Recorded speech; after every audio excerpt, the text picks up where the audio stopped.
everyone, and welcome back to This Week in Guns. It's brought to you by Patriot Patch Company, VZ Grips, MAF Corporation, and FFL Payment Systems. This show offers commentary on the latest firearms industry news, information, and buzz. I'm your host, Matthew LaRosier, and I'm joined today by Mr. Ivan, who is up to something. What are you up to? What are you Having doing? fun in Panama, just a nice time.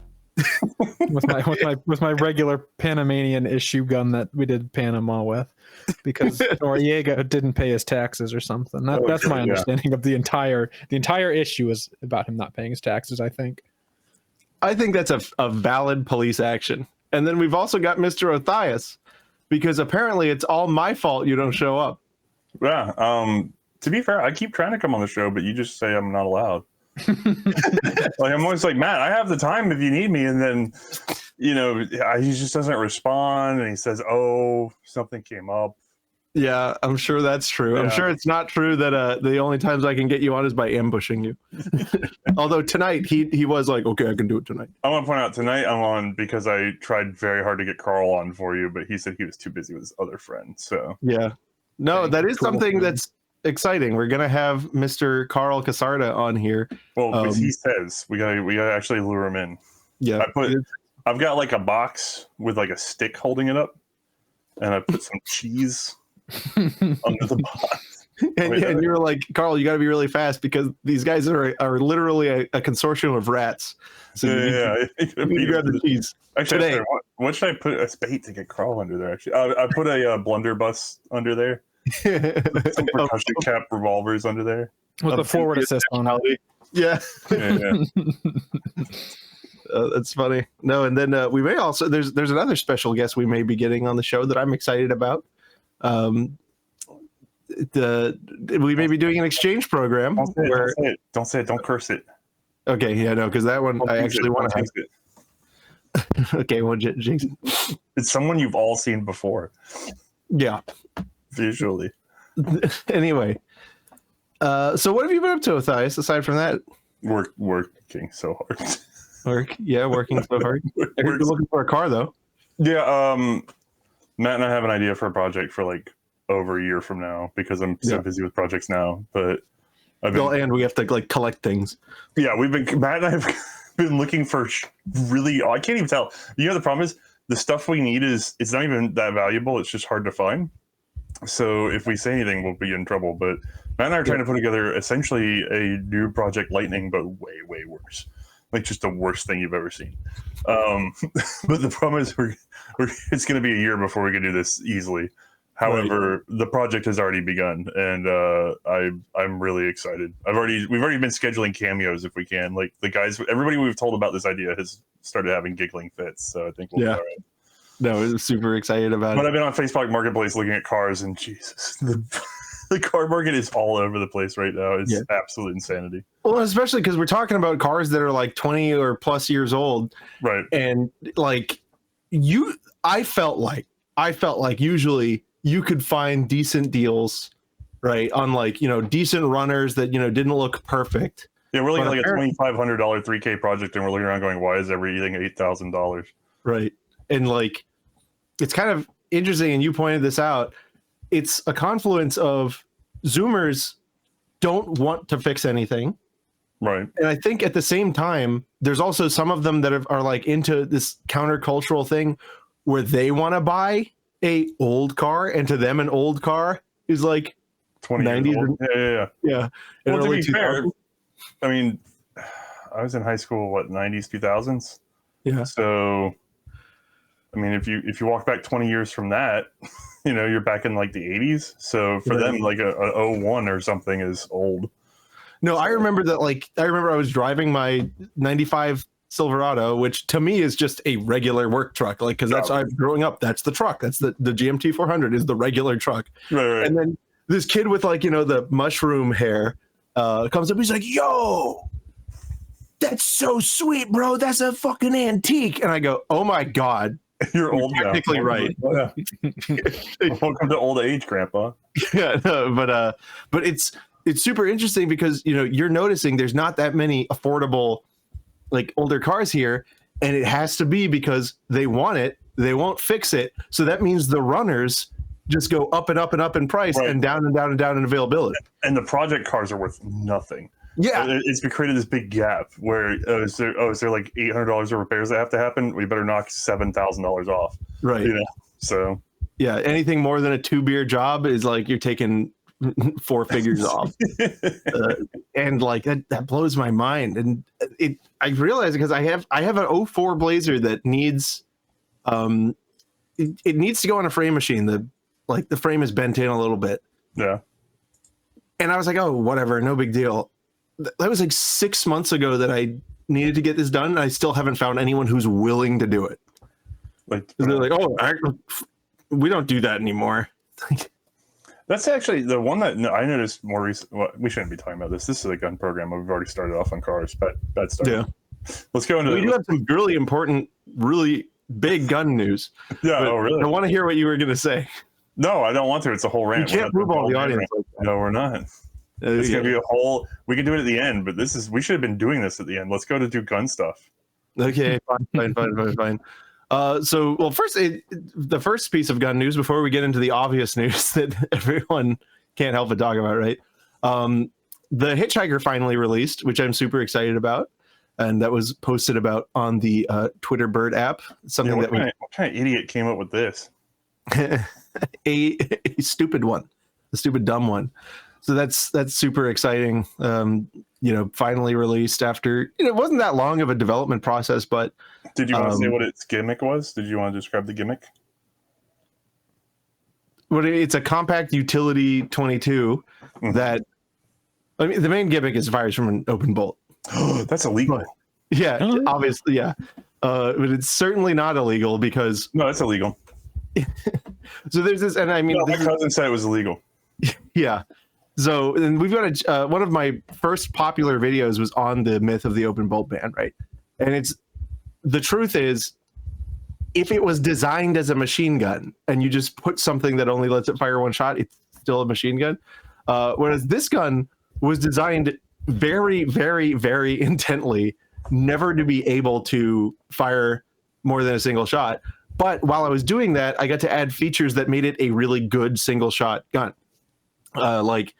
And we'll actually talk about one in this program. There's a lot of single shot 22s and other, mostly they're 22 calibers where you fire your one shot and then you have to dick with the gun for like a whole minute, take it apart and put a new one in.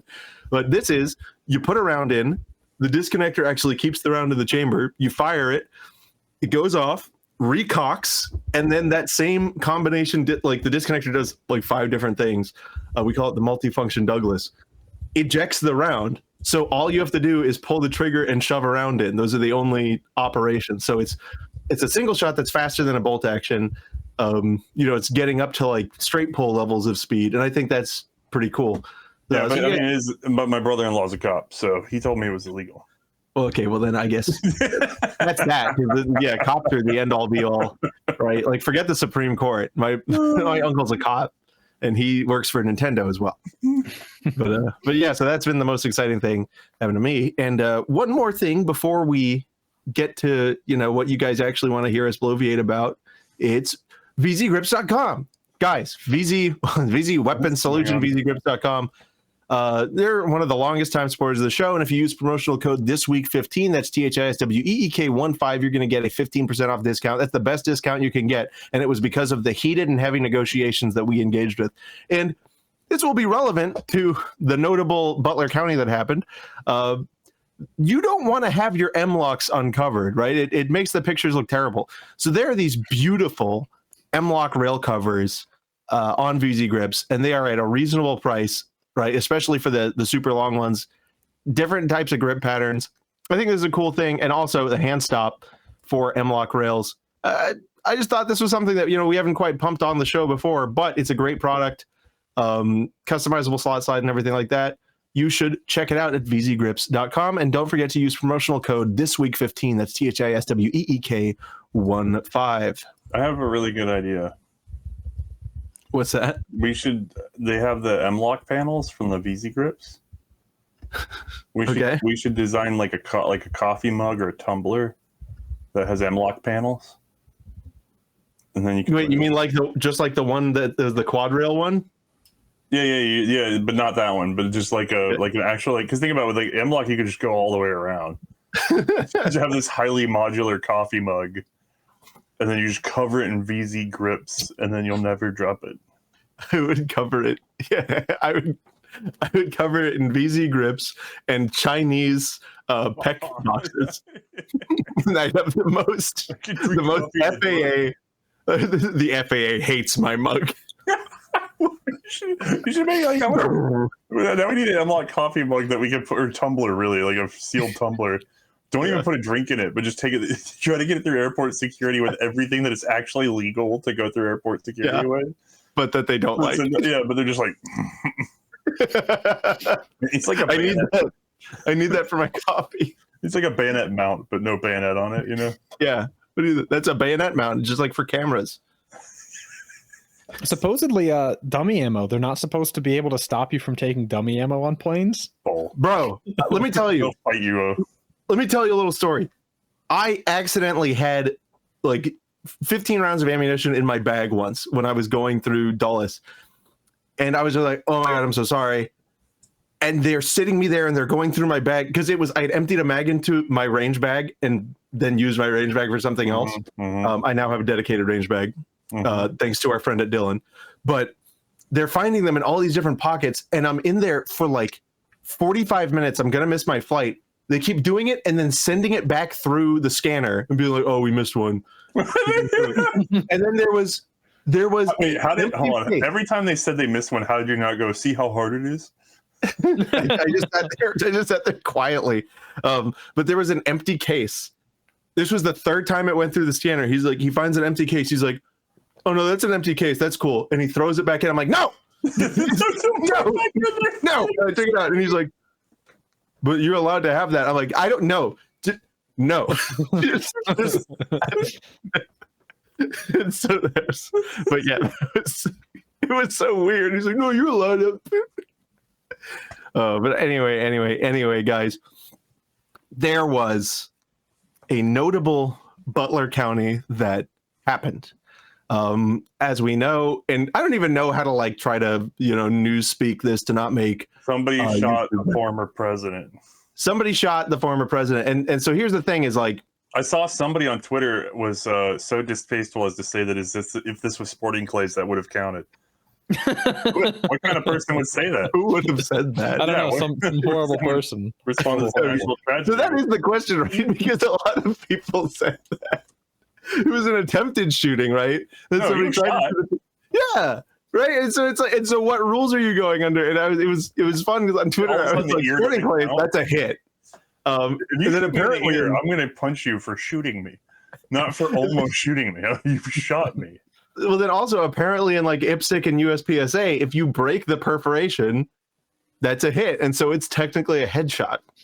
So that's a thing. Yeah, former President Trump survived a headshot. I mean, he did. Yeah, in every competitive shooting discipline I can think of. The news is a semantics game. You might as well play it. Like, yeah, you're technically correct. The best kind of correct. So yeah, so here's and I'm going to edit this and post it up as fast as possible, and I'm sure it'll still be completely stale if I take more than 45 minutes. Yeah. Right, but so the timeline on ABC, right? They've kind of dumped everything here. Suspect had no known mental illness history. Family is cooperating. 2 injured victims are now stable. I didn't know that till now. Thank God. No motive known, Biden says. What's fun? Gun traced to suspect's father. Was legally purchased. He was described as lonely and quiet. Well, that was not very useful, ABC. Not useful at all. Yeah. No, so the current situation, as we understand it, is that Trump was at a rally. He was speaking. He turns his head, which may or may not have been the best thing to happen. And then shots ring out. He grabs his ear, clearly bleeding from the top part of his ear. Secret Service dives on him. Someone, either Secret Service or local police, return fire. That's actually, from my perspective, that's less clear. I know people think they know the answer to that, but I actually don't know it to my satisfaction. The shooter does seem to have been killed, instantly. Well, not instantly, but quickly with gunfire, return gunfire. He got sorted out. He managed to get a couple rounds off. At this moment, it looks like a former fire chief is what I was hearing, but again, not 100% confirmed. But former fire chief is dead. His daughter has come out and said that he was the one that took a round while sheltering his own daughters in the crowd, which is deeply saddening to hear. And then there's a lot of sort of rumor and speculation going on, and we see this all the time. Everybody takes something for a fact when it's really rumor at the moment, but the current understanding of the situation, which may change, is that it was somewhere between 130 and 150 yards of a shot, and the rifle appears to be of an AR-ish shape from the little bit of grainy footage we have. And the police did say it was an AR type. Yeah, but they say that about that's not reliable to my eye. There's one photo where you can take the magazine. You can see like a blurry outline, you know. Right. We're not sure of cartridge. We're not sure of optics. Everybody sort of is guessing at what. And then the distance changes every single time. Right. That anyone talks about it. Well, people the high I've heard is 550 feet, and the low is now about 400. Right. And this is, by the way, this is such a gun community thing to be like, okay, what was the shot? What ammo was he using? What was the weight position? Like, we're such idiots that like every gun owner is going, I could have made that shot. And you're like, what? Do you hear yourself? Like, do you understand what you're saying at this moment? You shouldn't. You're not supposed to say that one. Yeah. Stop. Stop. Yeah. It's also like that. Yeah, and it's hard not to engage with that, right? Because then there's the but what aboutism in return. Well, there's also Well, there's a lot of looking at the Secret Service right now. I keep asking questions. I've got work to do. I can't just devote everything to it, which is probably actually making my information better. But the speculation right now is that Secret Service was looking somewhere around the 300-yard range, whereas local police were supposed to handle this closer stuff. But for all we know, that's just people pushing blame around. We have no clue. We have no clue. And then there's also a contemporaneous and completely incompatible report that says the snipers were trained on him, and they didn't have the authority to go kinetic. And like, anyway, we don't know yet. This will all come out in the wash later on. Yeah, it'll take weeks for that to actually come out in the wash. It'll keep seeming. But anyway, let's talk about what we know about the sitch here. So this is kind of a unique setup, right? It's a wide open area that's rented out for conventions and this sort of thing, right? And there is 400 or 500 feet, about 150 meters away, there's an industrial building, right? And so there's kind of like a sheet steel style building with probably a steel roof. Yep, and that's what it looked like, the kind of standard corrugated steel roof. And that is the right word, right? Corrugated with the weave. It's got the wibbles in it, yeah. Yeah, it's got the warblers. But there's people out in this field here just to the, if this is pointing north, which I don't know if it is, just to the east. So the arrangement I saw is that Trump would be due south of the building. Okay, that would be northeast of Trump or east of the street. So anyway, there's this field and there's people out here, and then apparently the guy, right, who I've dubbed Master Sergeant, Staff Sergeant Underbite, apparently comes up here, uses a ladder. It's there's argument as to whether the ladder was there or he brought the ladder, and there's this little like alcove here behind this larger steel building in between what looks like an administrative building. This was like some kind of glass company. And that alcove is completely out of the view of the Secret Service snipers. So he puts the ladder up, climbs up, and then kind of crawls over to the ridge here. Right, because he's on the reverse pitch of the roof. So again, shaded from the view of what would be from Trump's position or near Trump's position, shaded from view. Exactly. And so he here's how the story goes. Somebody down below saw this idiot messing around with the ladder and getting up on the roof, called the cops. The cops kind of blew him off. And then a cop came and actually did respond, climbs up the ladder. And this is, again, unconfirmed, but apparently the cop climbed up the ladder, Staff Sergeant Underbite points the gun at the cop, and the cop, being on a ladder, goes, nope, and goes back down, right? Probably to get help and some way of getting up on that doesn't involve being completely indefensible. Right. Very hard to defend yourself from a ladder. And right after that is when he lets out his string of fire. So there's two things that I think, well, two earthly forces, right? There are other forces that could have saved Trump here, but there's two earthly things that kind of come down as like a, whoa, that was lucky. Number one, it appears that the wind may have picked up right in time for the shot. And also the way Trump's head turned, him hitting the ear, right, appears to have taken his vitals out of the shot's range. And it was a miss just in the direction of the wind. So it could be that the wind saved his life.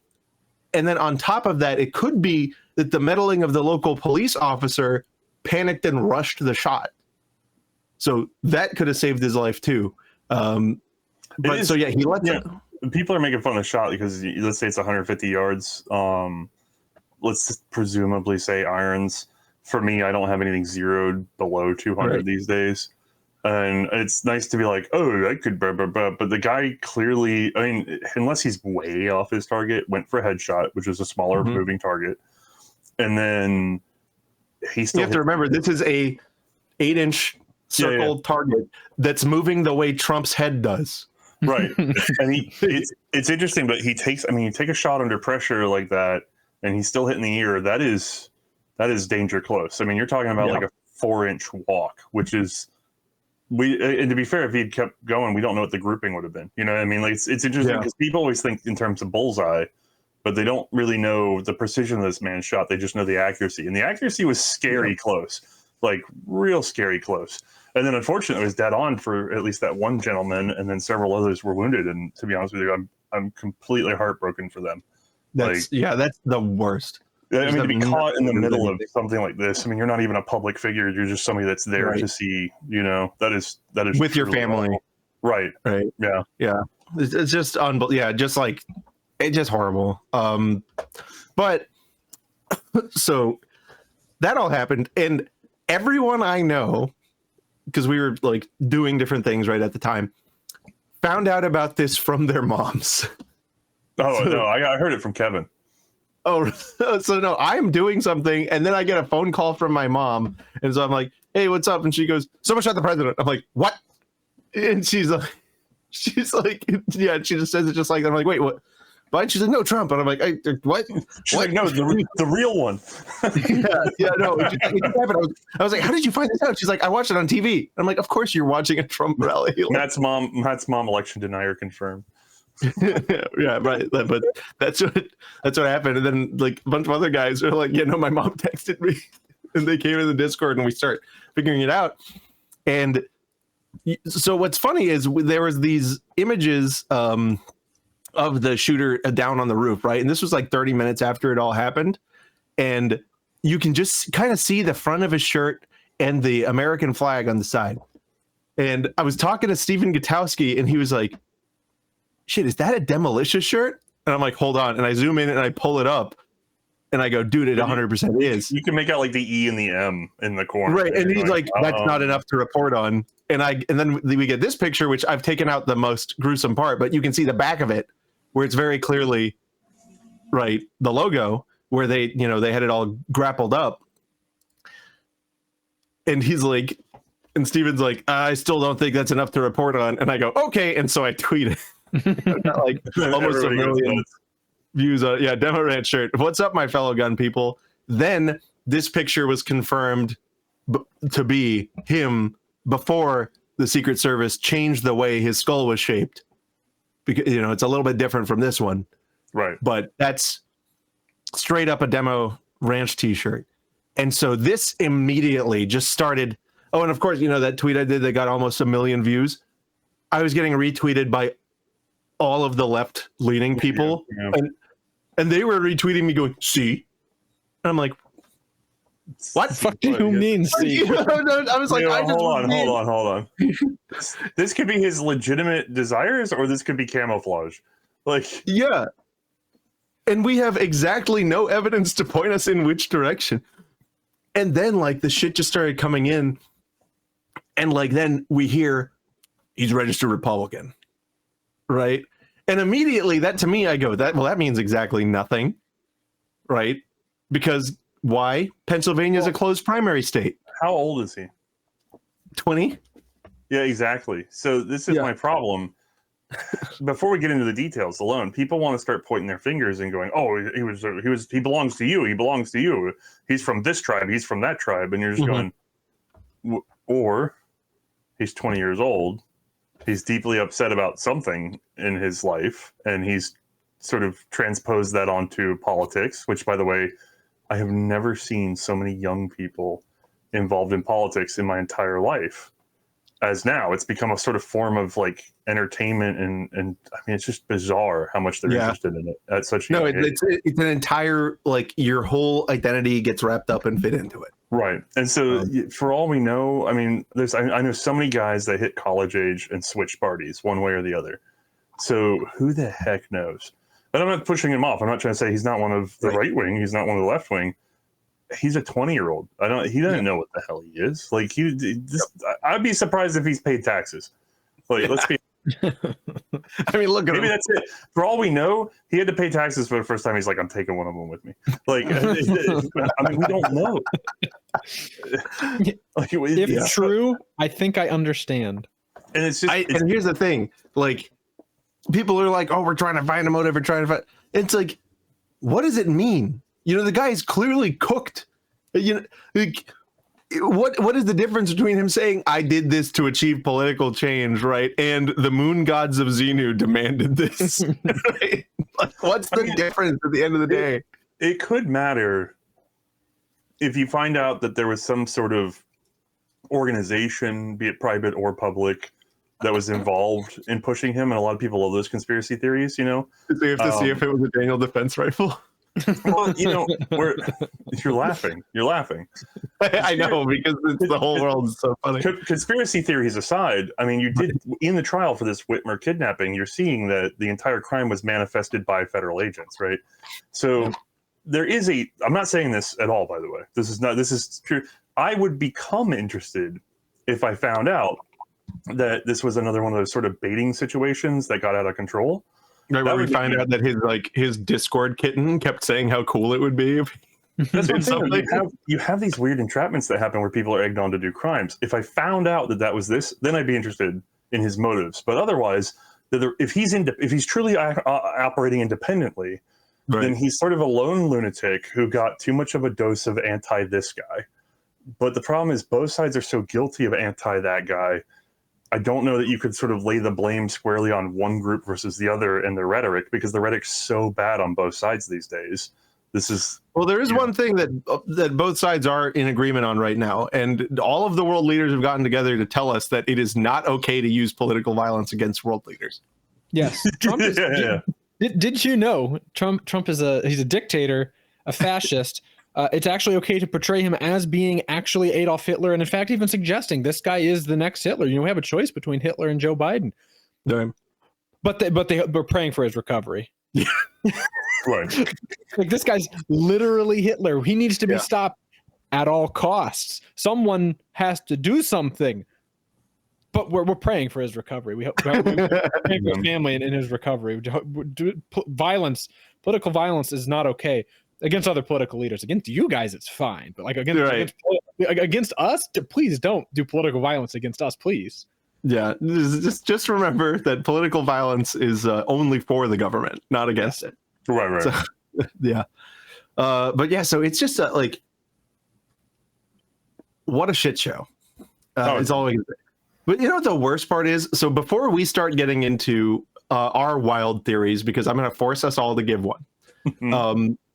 How infuriating has it been to watch like the people with the lowest IQs on the planet come crawling out of the woodwork to tell you like why you're a complete idiot for not seeing these connections, right? Well, like Mr. Lakota man on Twitter was telling us all about how like blood doesn't. I mean, he was like full blue anon blood doesn't dry that fast. A 22 round and then in the ear, it would have just obliterated the ear, would have blown the ear off completely. There's no way. It's probably a BB or a pellet gun. It was a psyop. It was somebody right next to him would have shot it, because the trajectory from 100 yards would have been the dog was going. Well, then there's other people, like there's people who retweeting my thing saying, hey, that's a Demo Rich t-shirt. That's weird, right? And that's all I was saying. That's weird. And they're like, yeah, no, connections to the arms industry. What? And they're like, yeah, no, that YouTuber has extreme connections, like through this and that, to weapons manufacturers, and so clearly this is designed to spin up sales. And it's like, if there was that, why wouldn't he dress up? He has really extreme connections. Instead of paying $600 on a handgun, they just give him one to borrow. It's like, people, like, you know, it didn't take 10 seconds for the Bilderbergs to be implicated. There's something about Epstein's list, and that, like, no, he was actually going after the Epstein contacts, and he just started with the hardest ones. So that that's weird. I heard that theory advance where it's like, no, think about it. If you start with the lowest one, the security advances on the highest one. To be fair, again, it's all such speculation. For all we know, he could be like, Trump's not conservative enough. You know, like we don't know, but it doesn't matter. Or he could literally be like, the dog told me to do it. I mean, yeah. And like I said, unless there's a third party involvement, I really don't care what his motive was. You know, it needs to have like absolute hooks and direction from the third party before I give a crap. Because otherwise it's resolved. One man decided to do one thing and he was punished. Now, we could go back and look at the security team and be like, okay, so how did you guys do this? Like, how did this happen? I kind of wonder when they're speculating whether he had a ladder or not with him. It's making me, you ever hear that thing where it's like, hey, if you want to get in anywhere, just look busy and have a ladder.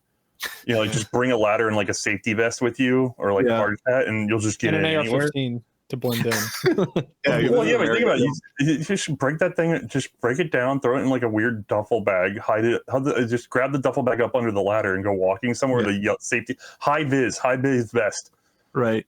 If I found that out was the case, I wouldn't even be surprised, because who's going to question it? Like all this stuff's going on. You're in an industrial area.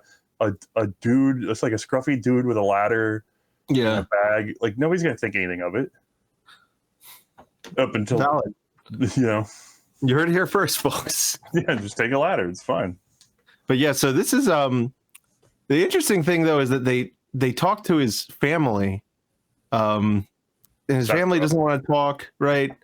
They're saying we're going to talk to the cops first or whatever. Apparently, they talked to his schoolmates who described him as being like average conservative. Mm-hmm. So, you know, that's the information that's out there right now. All right. Starting on the right, so Othias, what is your current headcanon? What, for what? Like, what he did, why he did it. Oh, I have no... And you are not bounded by anything. This is purely your headcanon. What does your gut tell you right now? It's not my gut, but let's pretend that he is conservative, okay? Like actually conservative. Then the most likely thing would be that Trump wasn't conservative enough. That's all. Like he could think that Trump was somehow poisoning the conservative party by, I don't know, too much foreign aid, or being like the first guy to print trillions of dollars. Like towards the end, like people tend to forget that they all blame Biden for the economy, but there's a number of Republicans that remember that the first person to print all that money, there's only one person in the government that said, hey, maybe we shouldn't print all this money. And that was Thomas Massey. You know what I mean? Like it was just him. So that litmus test was failed by a lot of people. But if he's a conservative, then it's going to be like not conservative enough, or somehow he thought him out to be a poison to the conservative party. But that's the best guess I have, but that's a wild guess, you know? Okay. All right. Ivan, your headcanon. So I do want to be like, I've got some like really funny ones, like the moon Nazis told him to do it. But the one more grounded in reality, the one I think is most likely is, it's usually not the interesting ones. And I almost wonder if it's a thing where he's got, you know, pre-existing mental disturbances, let's say perhaps he is actually Republican, because there's at least enough, there's more indications that's the case than not. It could just be a thing where very mentally disturbed, has seen the fact that people are complaining about the fact that Trump is old and figures this is how I help the conservatives out. And perhaps if you stew that with enough like sort of, 4chan weird Discord political nonsense where it's like, yeah, Trump's not actually conservative, we need a real guy in there. Just similar to Othnius's. Oh yeah, he's stealing mine now. He's stealing mine. Yeah, it's completely stolen. So I'll go back to the moon Nazis. So 1945, the Nazis had the capability to put stuff in orbit, and the capability to get to the moon isn't really much farther than the capability to put stuff in orbit. And That's radar true. at this time is not tracking things being sent up that high. It's just not. I'm just saying, like, they made it there, and He just caught the signal. They sent him back. It's not impossible. Dark side of the moon. How many? No pictures of the dark side of the moon because it's dark. It's the perfect hiding spot. That's true. So I've got kind of two ideas. One is his girlfriend, right? Really pushed him, and Wait, he had a he'd be so girlfriend? excited. No, I'm The FBI. I'm referring to the FBI Discord kitten. Oh, okay. Right? So, but if it's not that, if it's not that, then I mean, obviously that I'm joking. More realistically, like, look at this guy. I'm sorry. I'm just going to show it. This is the worst thing you could possibly be in the current era. Unattractive, white, dweeby, right? Because you've got everything going against you. You're getting blamed, you're getting blamed with white privilege, you're getting blamed for male privilege, yet you have none of it because you can't actually do anything, and you're young, and you're just like, everything sucks, right? Probably has a lot of internal pressure as a result of that. Probably most assuredly does not have a developed political compass whatsoever, nor moral compass. So whatever the political drivers inside of him are, I think they're probably like those in a quarter will get you a gumball, right? So what do we have here? We have somebody full of all this pressure who feels no ability to do anything or accomplish anything or be known to anything, 30 miles from his house or whatever, as this big event happening, right? This is his opportunity to be something, right? To never be forgotten, whatever. I think that's like an obvious pressure here.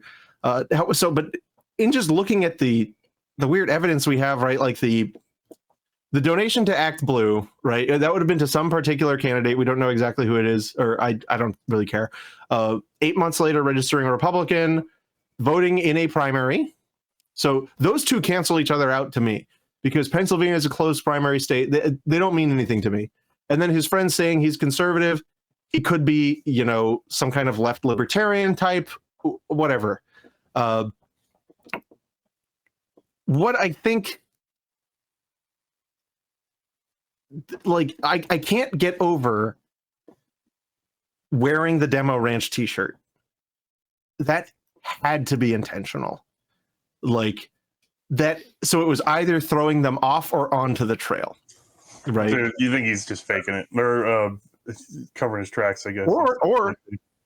Or it may relate back to the main thing. This is how I make the biggest impact, right? Half of the country, about half of the country, clings to these guns that Dad has one of. How do I make myself look? How do I make this as incendiary as possible? Right? I be one of those. And that doesn't mean that he was a leftoid or whatever. It just means he's making the biggest mark. And I think that a self-hating person who feels he's at the end of his rope would make choices to make the biggest hole wherever he's left behind. I mean, to be fair, the Demo Ranch thing could be parasocial too. I mean, it could just. How do you reckon? Yeah, I mean, I'm not getting attention from the person. You got to understand, at that age, you can have main character syndrome. You know, I mean, almost everybody does at age. They think that, you know, they're somehow more important than other people because they can't understand getting out of their own head. And so perhaps he reached out to the celebrity and the celebrity didn't respond. I don't know. You know, you never know. It could be anything. We're speculating, but I don't know. I would, you know, you need a whole profile. And to be honest with you, like I said, it really doesn't matter because it's irrational no matter what it is. And the only thing that I would need to know is whether or not someone else was involved, because I need to know if there's other parties that need to be punished. That's really about it. Let's say this, though. You're saying the word irrational, and I think it's like, you know, it's vile. It's not a good idea, right? No matter what, but not necessarily irrational, right? If he's an accelerationist or something, right, it might be rational because we don't know. We can't say he's irrational because we don't know the rationale, right? God, I say this very cautiously. There we go. This could have been very rational, depending on what his objectives are, right? I mean, is that insane to say? If you legitimately believe that your rights are being violated by a tyrant, I understand where you're going with this. But I'm not. I'm saying we don't even know the rationale. So right, that's fair. Yeah, but regardless, even if it's rational, it's a perception issue because he was probably not under any immediate threat from former President Donald Trump. You know what I mean? It's very unlikely that Donald Trump was about to ruin this kid's life any more than anything else. You know. Yeah. So no, but I'm not saying like rational in terms of like self-preservation or whatever. But if his goal was, you know, perhaps accelerationism, or perhaps but then that goal to me would be rational as well. I guess that's the statement I'm making. I'm making a broader statement, which is that the goal itself would also be a problem in that case for me, because at the moment we're kind of in a situation where I don't think anybody, well, there's not anybody, but most people don't believe political violence is warranted in the current situation, simply because the two-party system means that you're going to ultimately pick between two people that have had very similar macro policies, regardless of how you feel about both parties. Yeah. And neither one of them is likely to greatly accelerate the violations of your rights in the next couple of years. So they're both likely to moderately do it. Yes. And so the problem is, it's like, this is a situation in which you should become politically active for your own interests, but not necessarily politically violent, because it's very unlikely to get what you want that way. Right. Unless, again, he's done sort of a 4D chess move that got him exactly what he wanted. But unless it's the re-election of Trump, I don't know. Like, unless he's like, okay, I've got this pat, I'm going to shoot this guy right in the ear, and then he's going to get reelected, and that's okay. Like, you know what I mean? Like, what is? Other than that being his goal, he failed in it. You know. I'm sorry. I just saw Twitter's Explore tab updated, and the top one is Trump's role in America's democratic crisis. Fascinating. And then the second one is Biden's battle bots gaffes sparks social media frenzy. And this is where Biden in his little address was like, no, you don't settle it with political violence. You take it to the battle box. And he said it 2 different times. Americans go to the battle box to settle our differences. No, of course, he's trying to say ballot box, but he 2 different times says the battle box. It's like, I'm from Florida and I've never been to the battle box. You're in the battle box, thank you. Yeah, right. There's no designated battle box zone in Florida. Yeah, no, it's the state.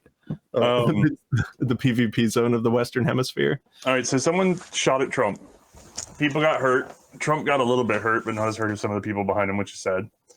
We don't know all the details on the shooter, so everyone's speculating. We know what gun he had. Look, Ivan posted it. Ivan. This is the assault rifle, Trump shooter's personal AR-15. The one thing that is open for speculation without being distasteful is what does Trump do now? Because a lot of people are panicking, and they believe that, Trump has not really been a strong Second Amendment supporter. He likes to say he is, and then he doesn't do that. Right. To be fair, he also he says he's financially conservative, and he prints all the money. So yeah, he's really, what do you want? Look, I said that Tuesday. Today's Wednesday. Yeah.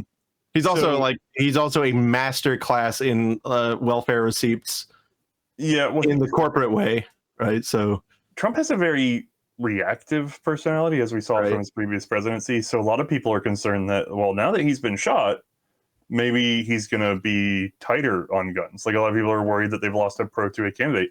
And the interesting thing, you and I were having a conversation about this, but before the shooting, it came to light that the Republican Party no longer lists the Second Amendment as being one of their actual like policy goals. Yeah. Yeah. So even before Trump was shot, we were already sort of not paying attention to the Second Amendment as Republicans. So, Yeah. Yeah. 4 days ago, the updated platform like only pays lip service to the Second Amendment, doesn't provide any, contrasted with the Democratic platform, which is like, we want this and this and this and this and this, right? And previously the GOP, previously the GMP would like list I believe there was one point where it talked about deregulation of suppressors or whatever. Constitutional carry, right? Yeah, exactly. Now they're just like predict the amendment and move on. So, but here's the thing.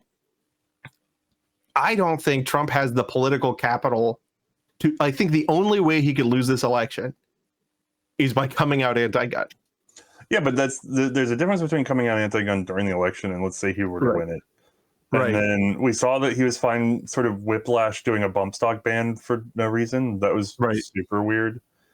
And then, I mean, it's just still proud of it to this day. Yeah. Oh, yeah. And that's the other thing is once he makes, this is the problem. He will knee-jerk say something and then never admit that it was the wrong thing to say. Right. And so people are terrified that in this moment he might do that. Or even he might do it a year from now because he's holding on to it and he wants to get to the election. That's frankly a fair concern because he's sort of an erratic creature in some ways. He hasn't been traditionally personally pro-2A. His son is very 2A, and we hope that he has dad's ear, but that doesn't... Somebody shot that ear, so now we don't know how well he's listening. The ear's different now. Yeah, it's the other ear. He might have tinnitus. I don't know. Like, you might not hear it anymore. But it is fair speculation. What? Are you playing videos to yourself? I'm not doing nothing. I'm not doing nothing. You can't meme with silent videos in a podcast. That's not how this works. Yes, we can because we have video listeners. We have video literally watchers. the worst podcasters that have ever existed. To the audio listeners, imagine like a 2010s era animated cartoon where a guy runs up to a group of kids and then he picks up something like an unidentifiable shape from next to them and then he stuffs it in his mouth and eats it. And this video is captioned with me picking up Trump's ear. Yeah, that really solved it. I saw this tweet last night and I started scream laughing. It just hit me just right. It was a good tension break after like there was a lot of like people like stamping their feet and going, well, this means this and this means this is all serious and our country's fucked. And this guy's like, I want to eat Trump's ear. And you know what? Perhaps that's the most likely motive, right? The guy was hungry. Just hungry. Anyway. But yeah, it's super fascinating. I don't. What's your bet? We'll have to find out. We'll have to find out. We can speculate about why the kid did it. We can't speculate whether Trump's going to go pro or no. I'm saying we'll definitely find out. Like I feel like he's gonna like not say it, but intimate. You know. You think so? I mean, the RNC is this week. Yeah, and he's set to pick his announced his VP pick at the RNC. Oh, He'll almost certainly have to address the question of guns. But lip service versus action is two different things. Well, if it's just lip service, though, like if he doesn't mention it, right? It's just a matter of like how forcefully he mentions it. Like if he doesn't bring it up till it's asking the question, and he's like, "I love the Second Amendment," and doesn't talk about it again or go into any specifics. It's just platitudes. We can be pretty sure about how he's feeling. Yeah, we can be pretty sure that I'll have job security as a litigator moving forward. But I think he'll intimate something. But there's two things right now that I think Trump has unbelievable power with. right? Because immediately you had, the Shannon Watts and all that, like saying, no, PA doesn't have all the laws we wanted it to have, right? Like already people were blaming that stuff. Kudos to Biden for not immediately jumping down the gun control track, because he wouldn't be jumping down anything. Do you think they may have learned to like not poke the beast in the middle of the storm? No. I think I give it 3 days, but I wonder if they've learned not to sort of dive on that first thing so that they have the credibility to make the call 3 days from now. There have been a lot of them besides Biden. The usual legislators that want to ban all the guns, right? The Dianne Feinstein 2.0s, and a lot of them have said, like, in the country, it's so easy to get an AR-15. We're ready to rethink that. Yeah. Trump basically did this to himself because he could have banned them. Yeah, but those are the individuals that are always motivated that way. But the lizards kind of need their software updated, and it was a weekend. You know what I mean? It's like Saturday afternoon. Well, so here's the power. Here's the power. Was anybody there to say, okay, here's what you're going to do? Or were they all at home and they're like, crap? It's just like dial tone. But here's the power Trump has. If he snatches that apple out of their mouth, he's the one who got shot, right? I mean, there was somebody else who got shot worse, right? Like, actually, more than one person who got shot worse. But he's the one he's the presidential candidate that got shot. If he says this is not a gun control question, stop talking about that, like, I'm the one who got shot, that is a extreme, that's a Thanos level of like grabbing the apple, right? I think that for Trump to say stop talking about anything would be really yeah. Trump challenge impossible stuff. No, stop talking about me, stop. Yeah, but I think the most powerful thing that he could do is, I mean, you're right, because he's got a pivot point here. I think leaning into the pivot would be, because there is some perception amongst Republicans that he isn't the most pro-gun president, right? Right. I think you can put it to rest, at least with lip service, by saying, like, you know what? I would have drawn my gun and returned fire, but the fucking Democrats took it from me. They took my guns away with the whole Biden felony, circus conviction that he's got against him right now. Yeah, that would be pretty fucking massive. That would be huge. That would be thermonuclear. I guess we all know he would have defended himself with a handgun at 150 yards without hitting anybody in that crowd. Maybe, yeah, maybe you can do it. Maybe whatever. But you know what? The fact that I know it's just to be able to say that matters. Yeah, that's weird that guy was armed, but I was unarmed because of a issue. Yeah, you guys keep talking about gun control, but you disarm me, the guy who got shot. So that would be taxes or something. Yeah. That would be very big. And I think the second most powerful thing he could do at this point is the moment he gets into office, pardon Biden's son. Like, for the FFL. Yeah. And just like, because they did all that crap to him, if he gets right into office and just pardons Biden's son right away, that would be very big, I think. You're going to get yelled at for this opinion, just so you know. Why? Because people don't want to pardon any of the Bidens. Yeah, because gun laws are bad whenever they hurt my enemies. What people want is they want more retribution. They want more lawfare. Because now that lawfare has been engaged, they want to wield the lawfare again. This is how political creep always happens too. Someone does something they're really not supposed to do, and then the other side's like, well, if they're doing it, we're doing it, and then it just becomes standard. Yeah, then each does it a little harder. And the answer is like, yeah, we should probably be backing off the stupid lawfare. And to be fair to that, the Biden situation is clearly breaking the rules and perjuring himself on a 4473 and blah blah blah blah blah. Like, clearly, versus this thing of like no one was harmed, quote unquote financial crime thing that they really ran to the rails for Trump, and then also it's a whole mess, and just the sensationalism of it all, whereas they're trying to downplay their own house. I get it, but at the same time, I don't know if I want everybody throwing lawsuits in every direction just because like it's such a mess and it's becoming ridiculous. True. Well, you know what's not? You know what else is ridiculous? The way credit card companies are treating members of the gun industry and the public at large. And that's why you should go to fflpaymentprocessing.com. You should give them a call, talk to them, get rates, get in touch. And if you mention FUD Busters while you're signing up, tell your person you talk to over the phone, you will get a free terminal. That's very important, okay, and very big. So fflpaymentprocessing.com, be sure to mention FUD Busters. They will never let you down or give you up. They did a study, and people that use that service, I don't know why. It's I don't know if it's related, like causal. I don't think it's causal. I think it's just a weird coincidental effect. Larger genitals. It's actually true. Yeah. I saw that same study. Yeah. Okay, so the next story we've got is and I don't know if you guys are going to want to hear about this or not, because everything just seems so stupid compared to, an attempted assassination. Like, I don't know, that's not something I thought I would see in my lifetime. What, an attempted one? Yeah, on a president. No, he's not. I mean, like an attempted one that's that close anyway. Yeah. Like, you get all kinds of like... Excuse me, it was an assassination attempt on the former and arguably current president.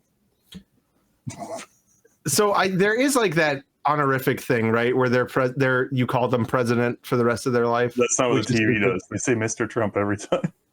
Yeah. Well, not with this one, but like Jimmy Carter, they were still calling him President Carter. Right.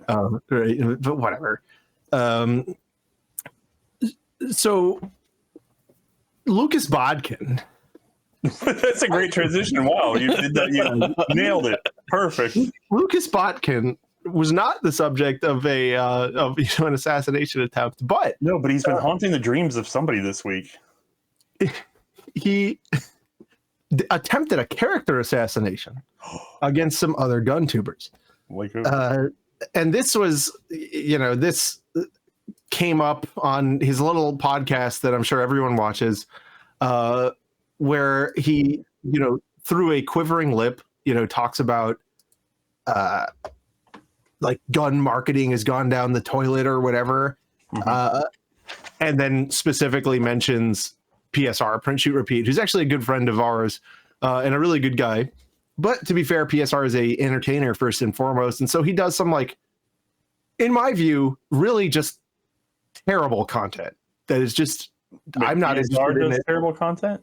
Yeah, like continuously putting flashlights on the end of guns, like that. I find that pretty lowbrow, but I understand people are entertained by it, so I have no issue not watching it. Right? Like that's my choice, and then I watch the content he does. That's great, right? But he does some content that's. I mean, some of the stuff, it's awful. It's just not for me. Yeah, but that's okay. It doesn't all have to be for me. It's awful, and it gets way more views than any of my content ever will, and that's fine, right? Because there's obviously a market for it. That's because the people that spend the most time online are children. Yeah, and so but that's fine. Like, who cares? It's entertaining, obviously. If it wasn't entertaining, people wouldn't be clicking on it, right? And so, like, Botkin, who, he's like talking about how fundamentally unserious all these people are, completely ignoring the fact that he looks like this, and then it just turns into an all-out battle, right? Everyone is battling him. You're going? No, so I don't mean to psychoanalyze so much, but go on. I watched through their podcast, right? And he essentially throws shade at every gun tuber, right? He doesn't mention them, but like in this weird lip quivering way, he's like, "Oh, Grand Thumb, Kentucky Ballistics, Demolition Branch, right? Everybody's just bad. All these gun tubers are just bad, and the reason they're bad is because they're making content that's either unserious or gay." Wait, you said he badmouths every gun tuber. Did I get? Yeah, this is the tweet. I'm not mad. I just don't see a good reason to make firearm ownership look gay. And so it just continues to devolve, right? You go on. The weird thing to me is that the reason, right? The way the armor he was trying to put on this insane take is that, oh well, I'm just trying to make sure that Second Amendment people look good to the outside world, that we look approachable and we look serious. And I'm like, in fact, I think my comment there from Twitter sums it up pretty well. I accused him of looking like a walking grinder ad. And then this one's great. Bullet holes coming. Bro, you pioneered that shit. Chicken. where like essentially, like if you go and watch his content, right? I know people like to point to like he's flagged people, he's had unfortunate, I guess fortunate for laughing at him, but unfortunate for him, disqualifications due to breaking 180s or whatever at shooting matches. He's had things happen to him that are somewhat less than professional. And the sort of image his video, I mean, if you go and watch his content, if you put yourself through that, it's not entertaining. It's usually only informative to like the 14-year-olds who don't shoot. Like, the criticism that sometimes I levy on Garantham's content, where it's like, dog, he's making videos for people who are like no guns, right? They're kids, and getting kids interested in guns is fine, right? It's in fact noble, I think. But Lucas takes his content insanely seriously, thinking like, oh, look at me, I'm super serious, I'm the face of the Second Amendment. And I'm like, dog, 14-year-olds who play Call of Duty watch your shit, and that's it. I mean, that, it's the Family Guy Kleenex thing, where it's like the Kleenex guy is like really, really interested in making Kleenex good, and the guy comes up to him and he's like, our product is used for two things: it's hysterical women and jizz. Like, Lucas, your videos aren't used for what you think. They're used for 14-year-olds who play Call of Duty, and then that's it. And so he then buries this, he buries his hatred of homosexual people into this take, saying like, well, they make the Second Amendment look extremely unserious, which is, I mean, it's just confusing, right? Because it's not like he's really putting in a great effort to make the Second Amendment look approachable or serious. He kind of just he comes off as something between a know-it-all and a know-nothing all at the same time. And to me, his entire video reeked of something between projection and jealousy, where he sees faults in his own content that he's not prepared to deal with or address or fix.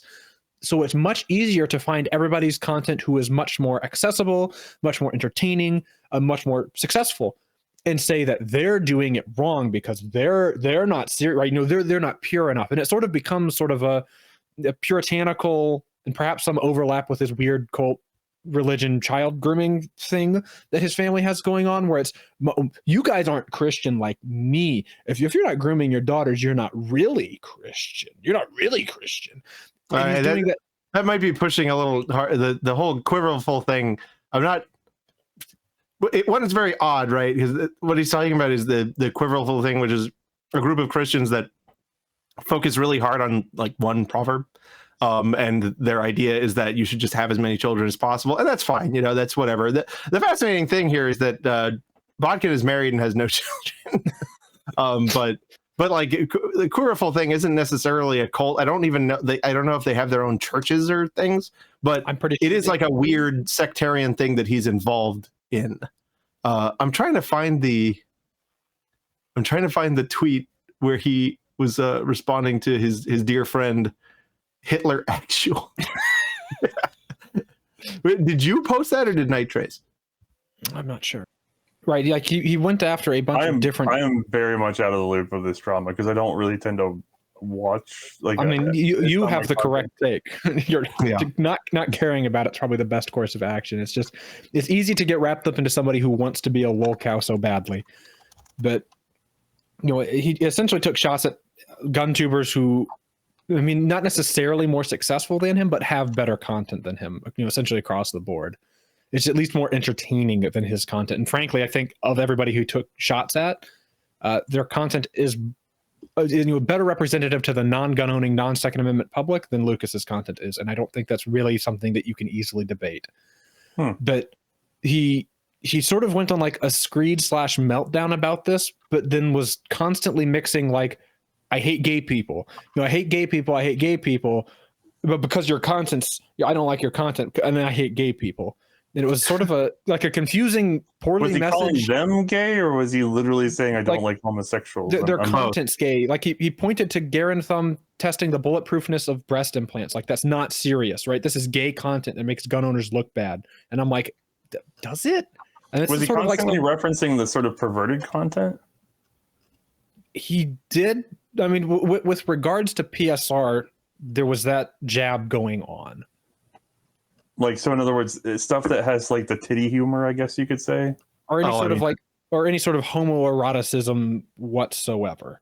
Right, because PSR's fairly new thing is to be, half naked and do odd things and dances and whatnot.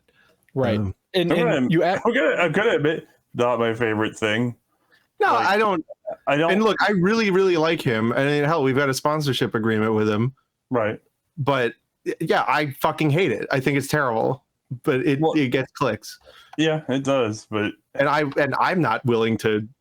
I'm my not question willing is, to how change hard what are I you complaining? Is he even saying do it that. should be banned, or is he just saying he doesn't like it? I'm confused. Oh, he's essentially saying, well, dude, as he further devolved on Twitter, he was saying that these people don't belong in the Second Amendment community at all, and then went to agree with a bunch of people that said that these sorts of people shouldn't have Second Amendment rights. Yeah, and so that's the more interesting part. I can't find it. That's honestly the more extreme opinion, then, because just in terms, because the way they started is like, I don't like it when people do this. I'm going, I'm not that comfortable with the. I don't know how do I place this, because we've had this conversation before too. There's always the old man who doesn't get the new thing, but the new thing to me is like jacking off with your homies, and I'm like, I don't want to jack off with I don't want to talk to my homies about jacking off, other than sort of being like, look at that jack off, ha ha. I don't want to like actually describe I found it. jacking off to my homies, you know? Okay, I found it. So this was, I'm going to cut this off now. Yeah, see? God has sent me a message to cut this off by finally giving me the screenshot I was looking for.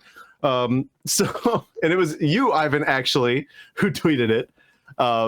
So in the course of all this, right, while he's kind of expressing that, oh, these people are like opening up and like courting to those people, right? And so like saying without saying,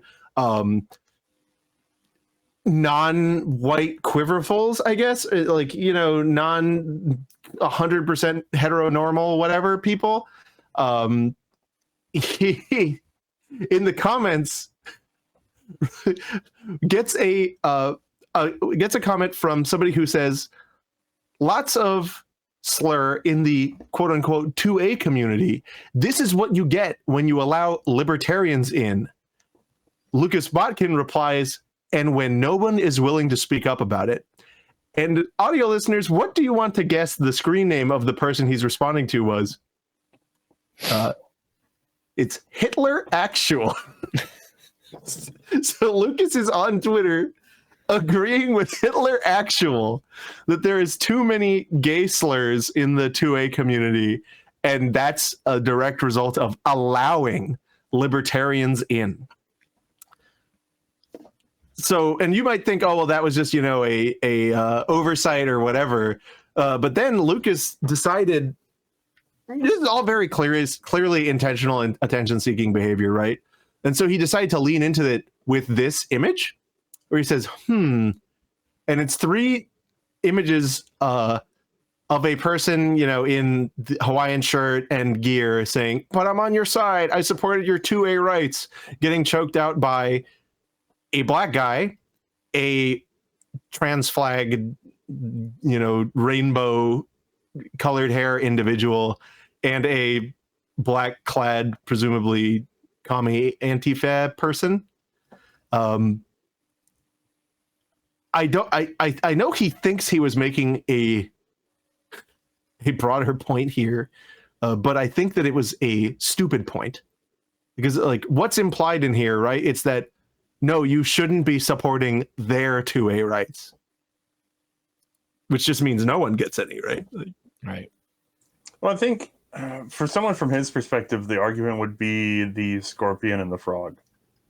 Right. Like, that's the argument he's making. He's not making it poetically, but he's saying, like, why would I carry them across the river if I know they're going to stab me? Like, with this, you know, the old proverb. So I can understand the intention behind it, but clearly the execution is just riling everybody up. So yeah, that's clearly the intention is to rile everyone up. But then, to be fair, though, you're in a market where you're supposed to be getting a reaction. Like, we've monetized reactions, so I feel like people are just fighting these wars specifically for the attention they get for fighting these wars. Yeah, it's just 500,000 views. It's strange to me that he then framed this in the context of the Second Amendment community looks bad from the outside looking in, and apparently this looks better. Yeah, well, then he clarified. Honestly, my question was philosophy here, right here. T-Rex Arms, his main company account, Jesus, then says if self-defense is the natural right of every human being, who gets to define what that is? By what standard? I don't know. I don't understand the question, to be honest with you. You know, Is it's he saying like who gets to define what a natural right is, or are you saying who gets to define what warrants self-defense? So or what a human being is? He elaborated more on this on his personal account, where he was essentially insinuating that people who don't share his political views don't have a right to self-defense, because if they did, then they could resist the government and use the Second Amendment to stop tyranny, and they can't do that because then they'd be fighting. Yeah, if it was his tyranny, it would be okay. Right. Oh, I mean, that is, of course, paraphrasing, right? That's not actually that weird of a perspective. It's generally how politicians show up. Like, I mean, there was. I disagree. Like, I disagree in the sense that yes, it is a natural right, and self-defense means defense against violence to yourself, right, or the complete infringement of your rights. Right. I think I might actually. I'm kind of a jerk because I think there are some levels at which we are perfectly inclined to self-defend ourselves right now from violations of our rights that are being done through loopholes and bullshit, but no one wants to hear that. So, right. Yeah. I'm more curious. If I could ask one question, I'd really be curious about if this is a statement of I want to clean up the 2A community so that it looks better from the outside. I'm very curious who the outside is, because then I can at least understand whether or not we're making a good conscious choice. Like, what do you think the average person is? Because from my perspective, hanging out online and dealing with people, the average person is more degenerate than I am. The average person sucks. The average person sucks. And see, that's the thing is, like, I feel our little insight into his philosophical mind here shows us that he's less than a midwit. He's a moron. It's clear that he hasn't been able to grapple with what a right is conceptually, and this, like, it being a right means that the worst people get it by default, and it's inherently dangerous. We see this all the time with both sides. It's a pain in the butt. No, like, rights are inherently dangerous.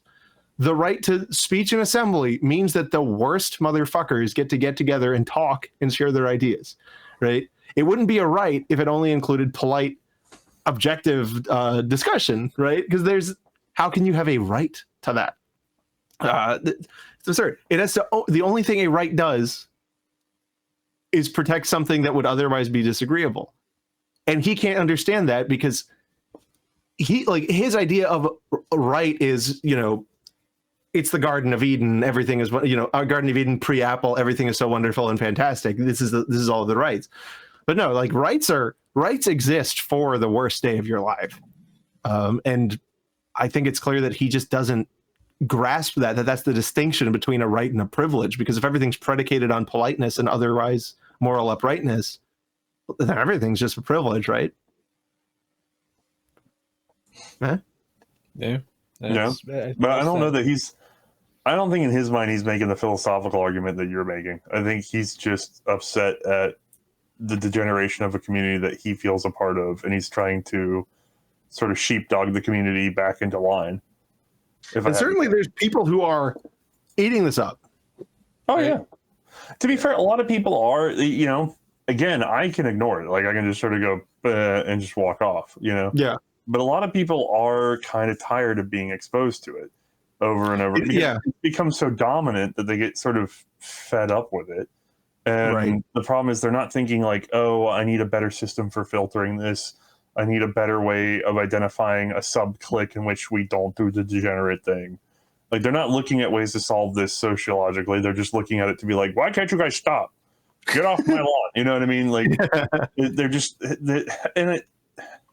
there is a place for that in small, tight-knit communities in which people try to build together. And it's more than likely that he's attending a church and that he has experience in that regard. So he's trying to, I guess, proselytize in the way that he's used to doing would be my guess. But ultimately, it really is that you need to just sort of filter. There's not now. You can set a standard. Like, you can go out there. I mean, I have a show that sets a fairly high standard, and lots of people get more views than I do because they're running around in their underwear. But I'm not going to run around in my underwear. And putting sex toys on guns. Yeah. Just Matt and I have an idea for a fun series that's going to be very humorous, but we're not going to be in our underwear. So someone might be, but but it's contextually appropriate. It's definitely not degenerate. Yeah, no, it's hard, right? Because it is frustrating, and like I may have sworn to my friends about some of the same people he's talking about and complained, right, that this behavior is rewarded. But that's like, that's appropriate because we're coping and we're sharing with each other what's bothering us. Most people are guilty of what he's doing to some degree. I mean, look at the way most of the gun community talks about Carl Casada. Like, it's just, what you've done is he's looked at a bunch of people that you know and you like as if they like the way they look at Carl. You know what I mean? Like, he's just extended what is the unacceptable zone beyond Carl into more people. Right. So it's the old thing of like, if you're like an international, a Yankee is an American. If you're American, a Yankee is a Northerner. And then it's like, if you're a Northerner, a Yankee is from New England. It's that same thing. Like, he's defined a much broader sense of Yankee than you guys, Right. So. No, that makes sense. The worrying part is the advocacy for removing rights. Like, that's always a hard one. Yeah, no, it's like that's clearly a point that's being made. I don't know if it's being made completely performatively, like for attention. But if he, I could give him one point of credit if he said that he believed that people who engage in this behavior are not mentally fit. Or like, not responsible or something. Right. You could then have the argument of like, oh, hold on. Then, because we do have a line for sort of mental derangement in which you shouldn't have a natural way. As a matter of fact, we're almost too easy on that these days. We've really done away with the asylums, and we do not police for mental disorders very well. But then again, also everything's a mental disorder now because we've got the spectrum thing. So yeah, I guess I could see an argument in that regard, but he's not clear. I don't see him making that argument. So then the sort of threat of like, well, then maybe you shouldn't have rights is like, okay, you're crossing a line now. You can't say that, I mean, you could say it because that's your right, but I'm not. That's when I get irritated at what you're saying. Yeah, it's your right to think that. Yeah, and feel that way. But it's. I mean, I think it's interesting, right? It's kind of a dick move. Like, yeah, and this is kind of a microcosm of like the broader ideological struggle that's happening with the way online content works. But let me like just say something here. Complaining about like firearms marketing in general you're just complaining about marketing in general. The collective IQ has gone down. People are like, every advertisement nowadays preys on a extremely base level, like, human desire, and it's because nuance is gone and the attention premium is like it's gone from like, it used to be you had a minute, right, and now a minute's an eternity. Right. So it's like, you have 15 seconds. You better pull some titties out like right away if you want to sell to any of these people. It is frustrating. Well, I think give us a solution. Give us a solution. The solution is holding, and you were kind of getting on this, setting standards, holding yourself to account for those standards. And if you want those standards to grow, project them in a way that is attractive to people. Right. You want people to be like, and obviously I'm not somebody who succeeds at this, but if you want people to adopt your ideology, you should be somebody who's attractive. Not necessarily like, and I don't mean physically attractive, although that helps a lot. Yeah, it helps in everything, right? But if you always, and this is what I always talk about, like the best way to spread gun rights is whenever you're dealing with guns, look like you're having a good time.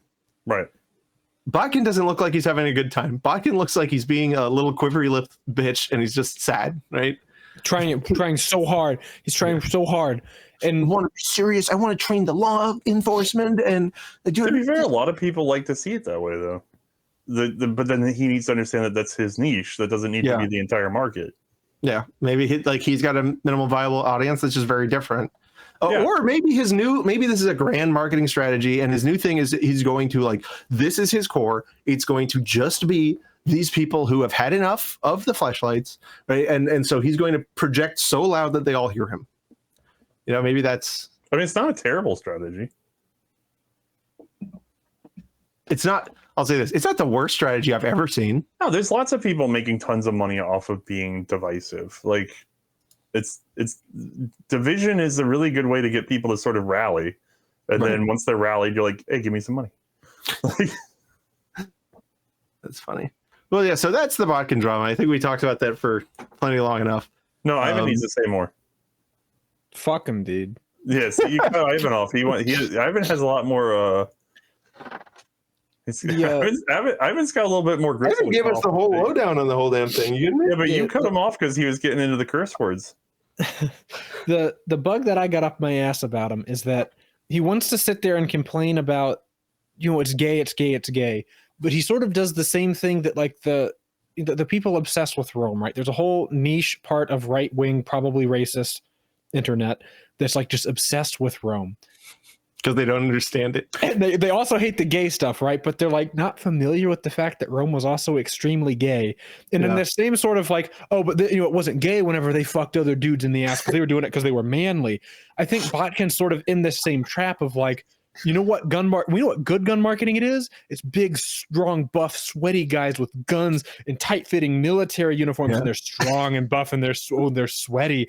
And there's no way I could wrestle out of his hold. I'm so and they're strong with their guns, and they got their big muscles, and their shirts are so tight, and they're so sweaty, and there's a big glass of milk, and they're so sweaty, and it's sort of like it sort of doubles back to the sort of trends in marketing he's complaining about is just that, he sees things in gun marketing at large that don't appeal to him. And he makes the mistake of thinking that the base appeal that's going on with the gun marketing he prefers is appealing to a different base.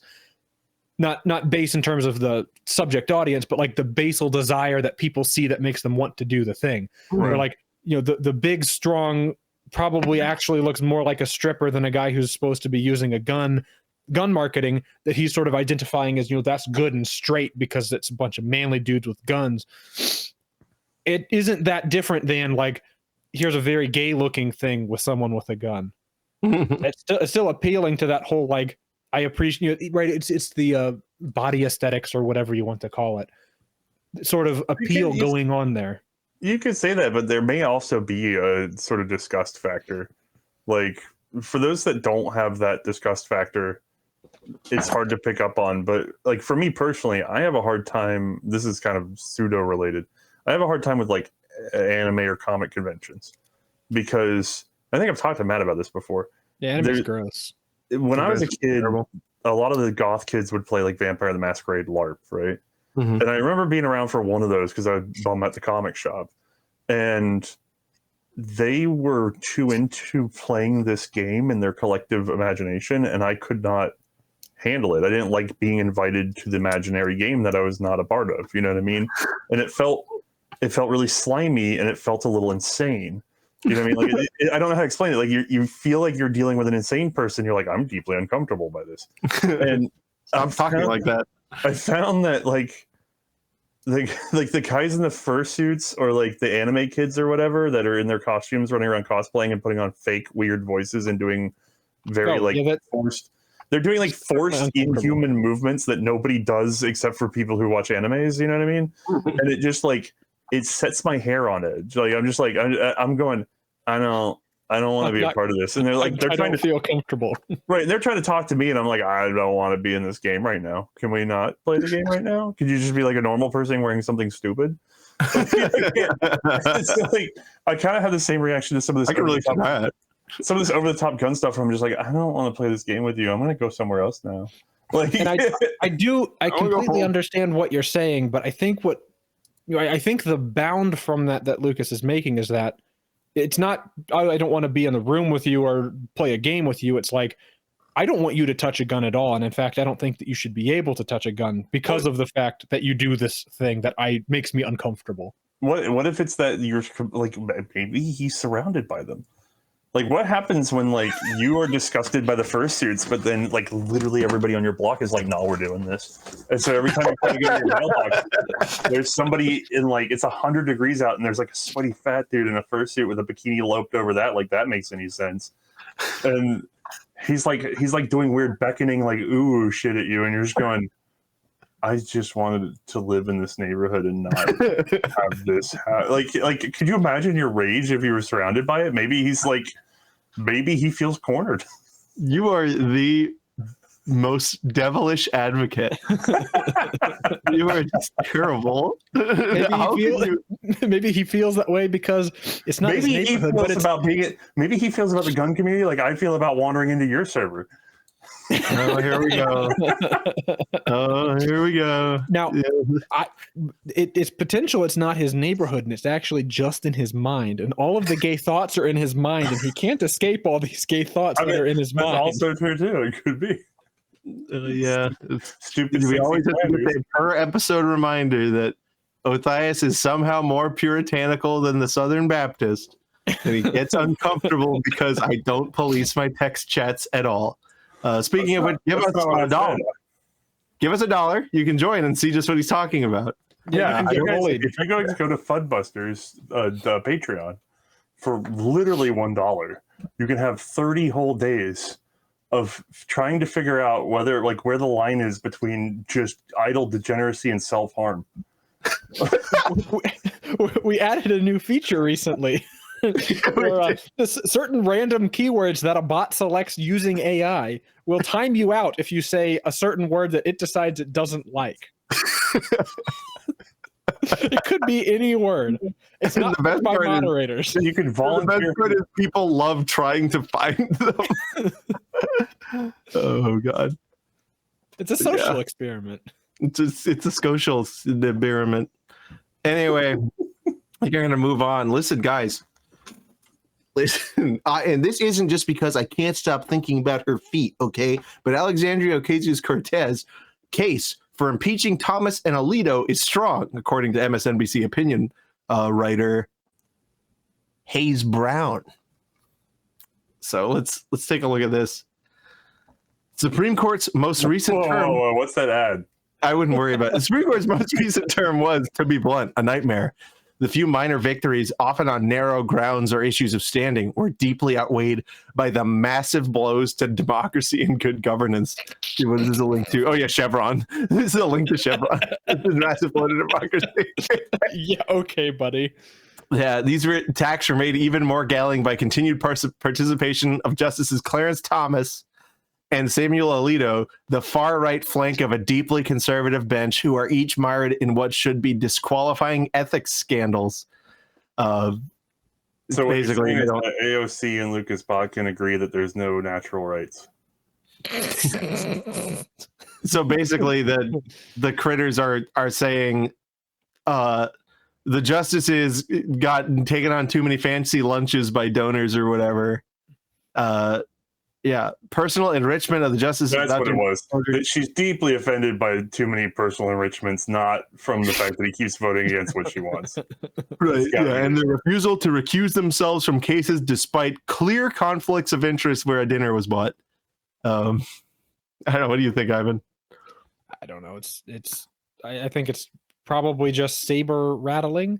And I think the headline is fantastic. Like, oh, this is a really good, justified, very likely to happen impeachment calling for. Like, well, hold on. No, but she's making a sound constitutional textual argument. She has accused them of violating the good behavior clause of Article 3, Section 1. I would like to see the author's search history. They are literally out of good boy points. How many times has AOC feet been typed into this man's computer? So they clearly really like this Congress lizard. Yeah, high crimes and misdemeanors, whatever. Yeah, it's entirely. The case for impeachment is not strong. It's actually the opposite of that. Yeah. No, but it's just more. It's this new thing. It's really easy to just keep firing shots in every direction and try to bog down whoever and bully and press. Like it's just this weird media warfare thing that we now are a part of forever. Yeah, this is permanent. the government used to have to find excuses to get stagnated into getting nothing done, and you're just like you're justifying their own existence and the whole fucking charade that politics and elections and donors and all this nonsense is. They used to have to find ways to justify the fact that they get nothing done, despite the fact they go through all this Sturm and Drang, if you will. But now they found an even better way to do it, where they just like turn the political machine against itself. And it's great because it's engaging. It gets the news interested, right? And they'll write insane headlines about how strong certain insane things are. But I think that they've sort of found a really great feedback loop that certainly won't have any negative implications for the health of certain presidents' ears or anything like that, where you sort of just find yourself in a cycle of the government chewing on its own tail and thrashing about wildly as it turns its mechanisms on itself to persecute itself to keep it from getting anything done, because getting something done would be difficult. To be fair, I think a lot of the stuff that they do is trying to manufacture a reality, like a shared reality. And it used to be through the media, you would create this manufactured reality and then everybody would believe it's real. You see this with like the 86 ban. Because with the 86 ban, the general public thought, oh, well, these were already illegal or whatever. Yeah. And cops is getting hosed down by them. Yeah, and you were like, what are you talking about? You literally couldn't ban them, which is why you did the tax stamp, because you couldn't ban them. Right. But because everybody just considered it a ban and it was low information at the time, 86 ban, I mean, I still don't understand how that thing's constitutional. I mean, it's not. It's just no one will take it up. Of course, it's not. But all of the justices are coastal elitists who's, the biggest 2A of them may have like a golden pigeon or something. But we've manufactured a reality and sort of pumped it for enough generations that people forgot that it wasn't illegal. Right. The same was true of like income tax. The same is true of Social Security. Like all this stuff, it's like, look, if we could just ram it through quickly, then we'll pump it so that this has always been the reality, blah, blah, blah. With income tax, we'll just make sure there's a substantial distraction and that most people aren't here. Yeah, you saw it with the assault weapons ban. The assault weapons ban, thank God it had a sunset, which I guess they thought they'd be able to sneak it through. I don't think with the assault weapons ban, I don't think they realized how much the internet was going to mess with that later on. You know what I mean? But with the assault weapons ban, they tried hard following that to look at 90s television programming and stuff. They tried really hard to bury the idea that anybody could ever have owned one of those. You never could have that. What are you talking about? And then, I mean, thankfully there was no political capital to fight the sunset on it. Because to be honest with you, if that thing didn't have a sunset, I think we'd still be stuck with it. There's no way anybody would repeal it.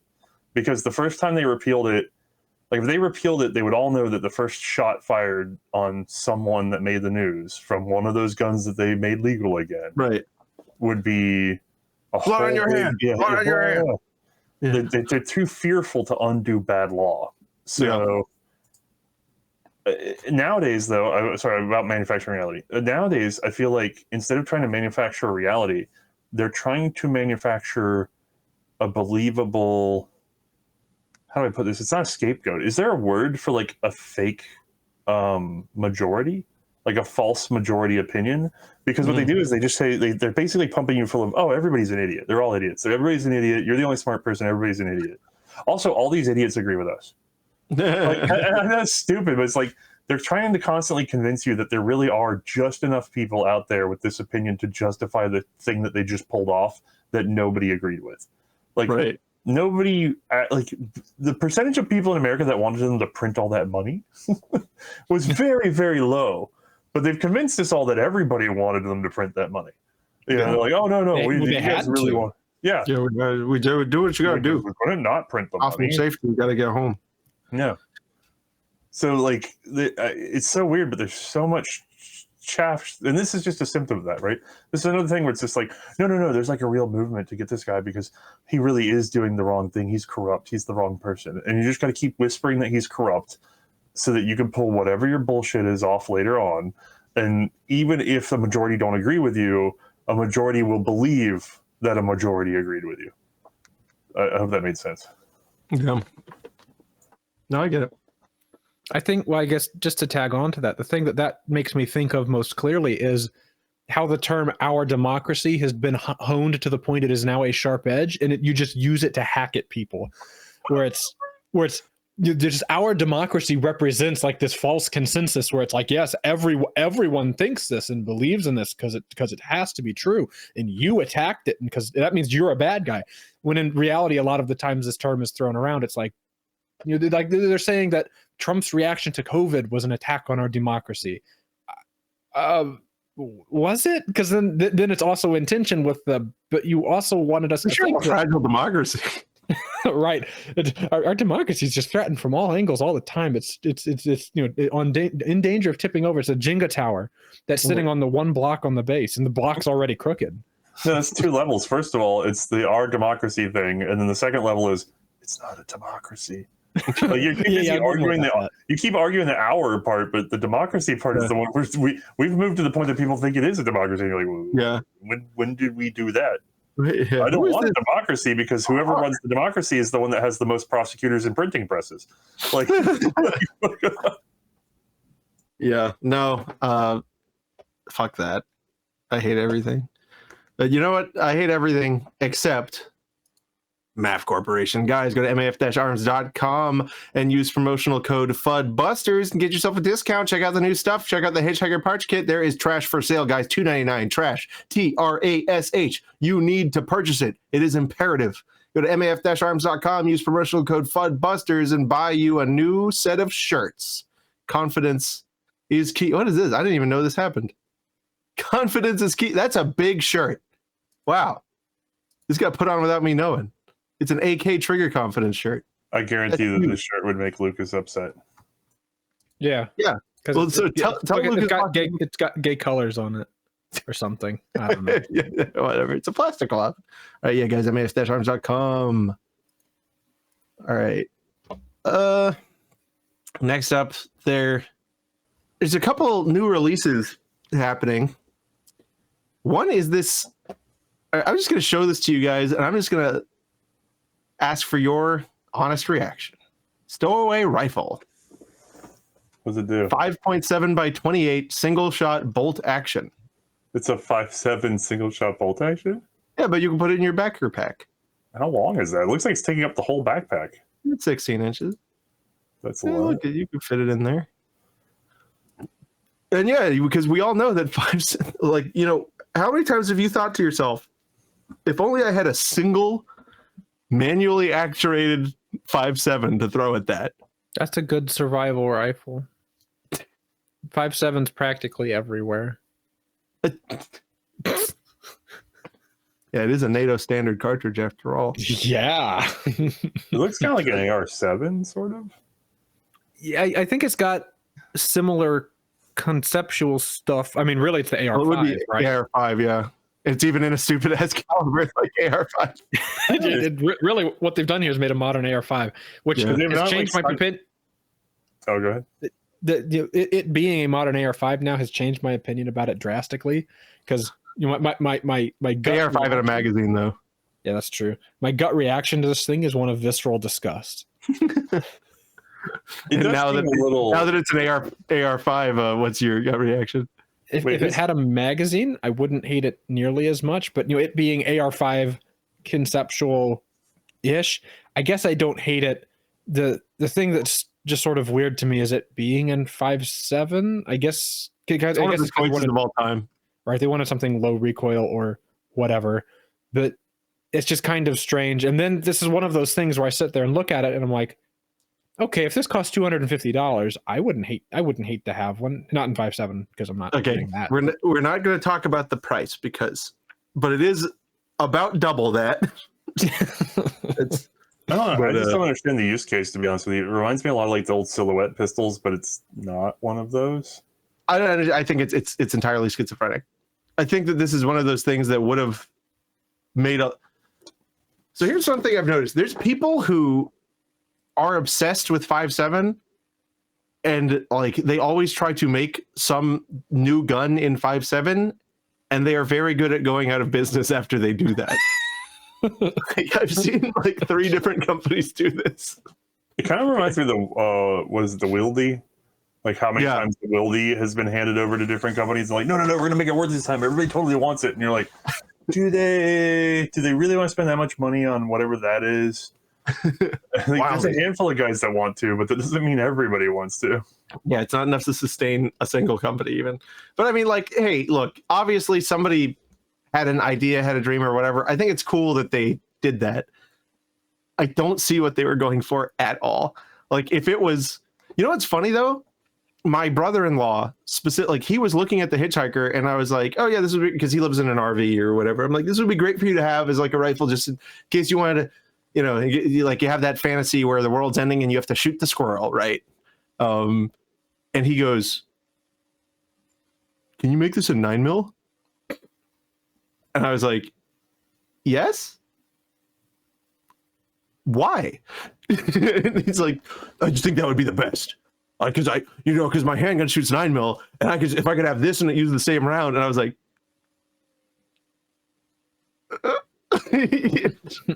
like, so for some reason, and like, more than one person wants a compact utility 9mm rifle.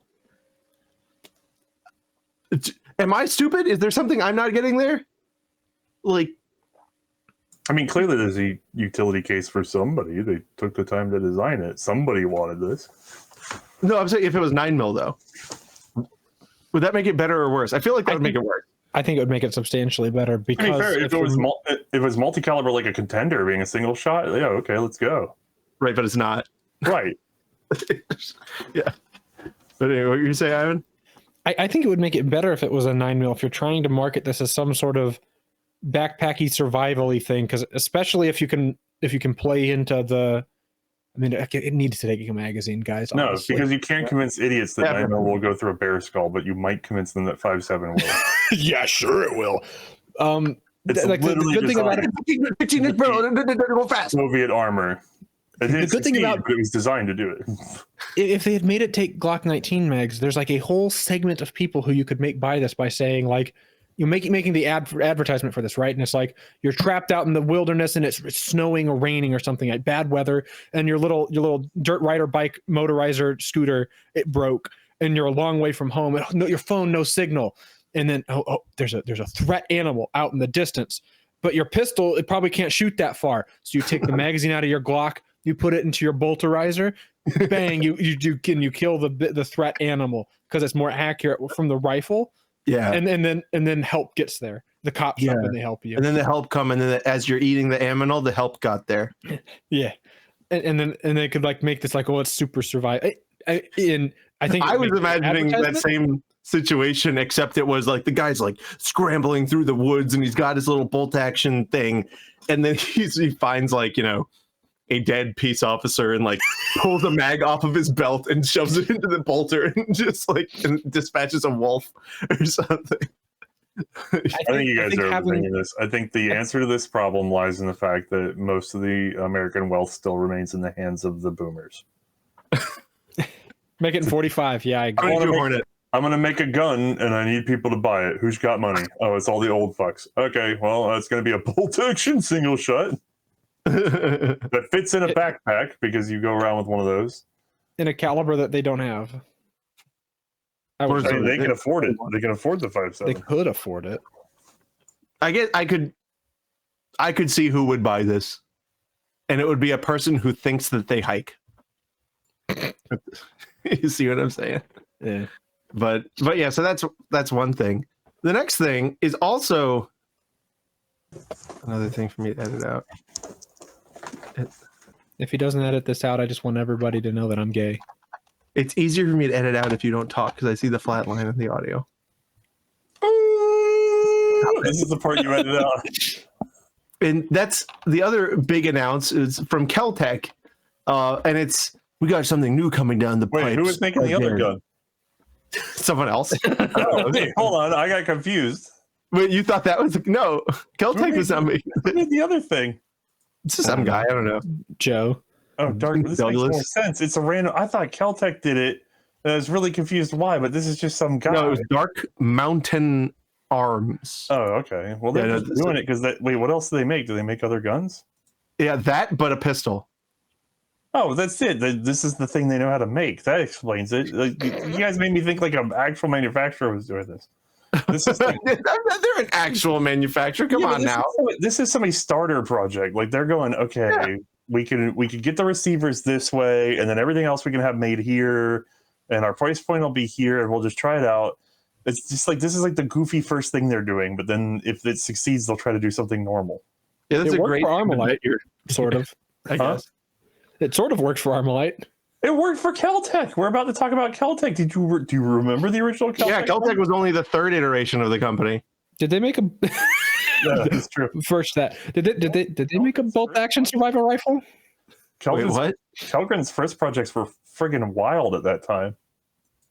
I think they were cool, and I collect them. Anyway, they say we got something new coming down the pipeline again, and then there's a 8-second video just showing a bunch of 5.7 getting loaded into a polymer magazine and inserted into the classic Kel-Tec grip.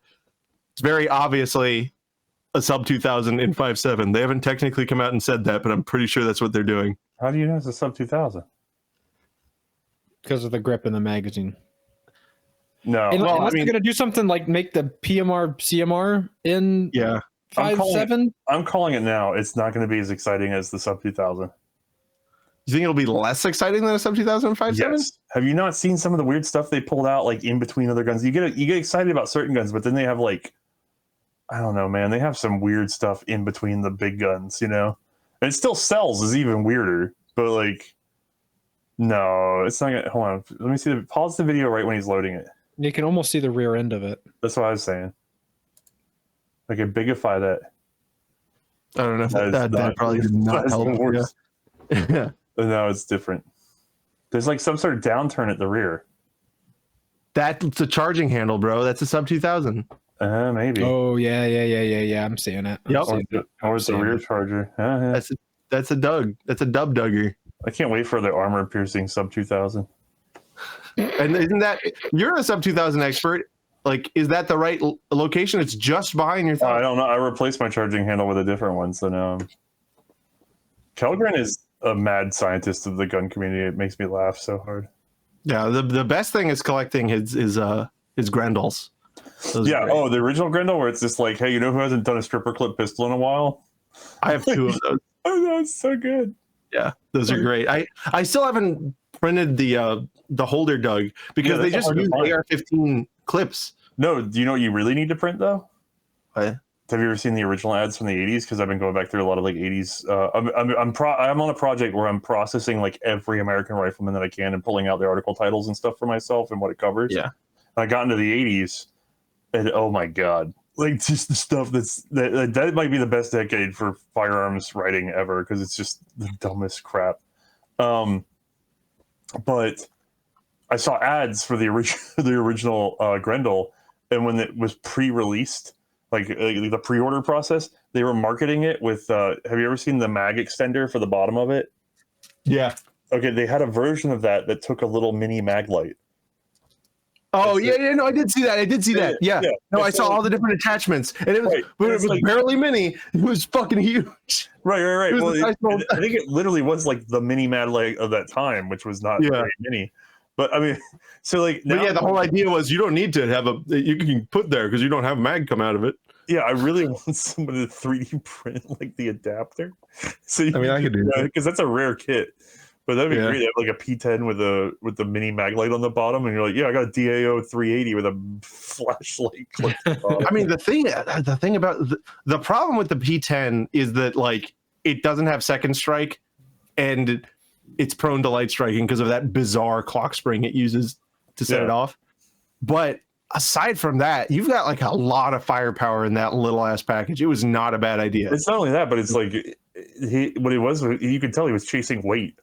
So he's going, okay, how do I really reduce the weight? I want like this like magazine fed semi-automatic pistol, but I got to be able to load it quickly. And it's like, it's going to be stripper clips. And you're just like, what? And it's like, think about it. If I got to make like a mag well and a magazine, then I've got to have all this extra crap. And it's got to be rigid. So it's got to be metal and blah. Nah, dog. I'm just going to. By the way, turns out that was the way to go because the very next Grendel definitely had all that shit. But like the first one, you're just like, the P12. And all the ads were like, look how light it is. And you're like, yeah. You should everything you didn't need. Yeah, it's kind of brilliant. Super cool. And by the way, if you ever have one of those, do not detail strip it. One of them was given to me by a guy because he's like, I tried to take it apart in the 90s. And he's like, you like those? And I'm like, yeah, I love them. And then he gets me a brown bag. He's like, this has been dismantled since the 90s. I tried to take it apart. Here you go. Oh my God, I'd take that deal in a heartbeat. I want it. Oh, I took it. I mean, for free. What's the second one? Is it the 12? Is that what it's called? The P12, which is the same gun, but it takes a magazine and it holds 12 instead of 10. But it is substantially light. I was gifted one of those, but like I don't have the 10, which is so very interesting. Oh, you don't have the 10? No, but I can go get one eventually. They'll turn up. You can't give me any of yours. You need two because you have two hands. Patriot Patch Company is custom designed patches, apparel, and accessories for any freedom-loving individual. Guys, join the Patch of the Month Club. You will get fun patches. Check these out. We got a small sampling because I recently cleaned off my desk. We go, wow, never forget. Wow, it's the 4th of July and the abominable snowman. Guys, it's important to join Patriot Patch Company because they are the longest supporter of this show. And so if you don't support them, I will fade into obscurity and cease to exist. Treason is the reason for the season. That's the new patch drop, guys. And if you join that Patch of the Month Club, you'll just automatically get a new jet patch every month to fill out that big old patch wall you got. That's patriotpatch.co. And don't forget to use promotional code TWIG10. That's TWIG10. Thank you so much, Patriot Patch, for also, he's also one of the people that started the show. So that's kind of cool. The pearls have been back when it was good. Damn. The pearls have been clutched. We are growing 1 inch closer to God. The ammo vending machines are now selling bullets for guns. And I went and saw one of them, and it is not a reloader's paradise. It is actually a disgusting cartridge spitter outer. And this is like some kind of like cyberpunk libertarian hell, right? Because like it's just everywhere. Like it's a complete nightmare catastrophe that just like anybody could be out buying bullets and primers and powder at a grocery store, and like there's no background check. All they have to do is insert their identification and submit to a facial scan. Right? Like that's it. You ever use one of those vending machines that makes the ice cream? Yeah. Like the little cone comes out and like yeah, it's cool. Puts it in the cone. I want like an ammo machine like that. I want it to be like, no, I want 115 grains. No. I need low recoil, very low recoil. Yes, it's called the Mech 9000 Progressive Reloader, bud. I need 5.7 plus P. I'm putting in a bolt action rifle. Can I get primer only, please? No sugar. But yeah, American Rounds has introduced automated vending machines that sells ammunition in grocery stores across Alabama, Oklahoma, and Texas. They use ID scanners and facial recognition technology to verify the customer's age. Okay. Allow customers to purchase bullets alongside their regular grocery items. Yay. And like everybody is freaking out, but like, and it's funny because like every town was like shitting their pants, where it's like, bro, it's literally like facial recognition. That's hell. Ammo. It's like unregulated as crap. Well, federally for felons, it's like you can't even have fired cases, which is right. But they don't run a background check. I need when you go to there's states where you do, but not those states. You know what I mean? Like, but only to yeah. This is Ivan's in one of those hills. Yes, that's true. Yeah, but it is odd, right? And if you look old, they don't like. Matthias and I haven't been carded for ammo in a very long time. I literally have never been carded for ammo. Is that a thing? I used to get carded for it was only when I was buying ammo. Yeah, when I was buying pistol ammo. No, definitely not. But when I was 18, I would buy 9mm and at Walmart, and they'd be like, "Oh, you have to be 21 to buy that." And I'd say, "I have an MP5." And then they'd go, "What?" "It's a rifle. I need it for my rifle." And they'd say, "Okay." that was that. But yeah, so like this is that's why they did the 5.7 bolt action. So people who are underage can buy 5.7. That's fine. So all of the 18-year-old aspiring engineers can say, like, now I can get my 5.7 and I can do it legal. Yeah, do it legal. My cop vest busters. Yeah, vest. But yeah, so like it's not something they get pearl clutching about, and it's also not that exciting because I wish that this company would have. Well, maybe it's like a first stage thing, right? Like maybe in the later stages they can push a little harder and not scan your face necessarily. The Glock right? switches, yeah, the Glock switches. Yeah, the Glock switches are right. But it's like we all know this is still several steps away from what God intended. That's the AK-74 vending machine. That is, of course, you can get this shirt on MAF. It's a powerful shirt. Anyway, that was a lot of fun, guys. But yeah, no, anything? Ivan, anything? You've been kind of quiet. I don't know nothing. He's waiting to get off of here so he can go on Twitter and get mad at me for being a Puritan. Yeah, seeing Arsenal's a Puritan fuck. I've already got the tweet written out. Arsenal Botkin defender. I don't think you can be character. I mean, you're like Bodkin theory crafter. No, yeah. Arsenal. Bodkin conspiracy theorist. I try my best to assume the best about people until I understand what the hell's Is that what you were doing? I thought so. I was being like, well, maybe he meant this. I don't know. Yeah, but it was weird shit. Anyway. Look, I was trying my hardest, all right? Otherwise, it would have just been like you two frothing at the mouth for 5 minutes and everybody would have been bored. Was I frothing? I don't know, but I really wish we had done this episode with Carl. Because could you imagine me and Carl arguing over Bodkin? That would have been great. Oh my God, that would have been good. But yeah, we did try. I love arguing with Carl. That's one of my favorite hobbies. Yep. Well, maybe next time. All right, guys. Thank you guys so much for watching and all of your support. We will see you next time. 9/11 didn't happen.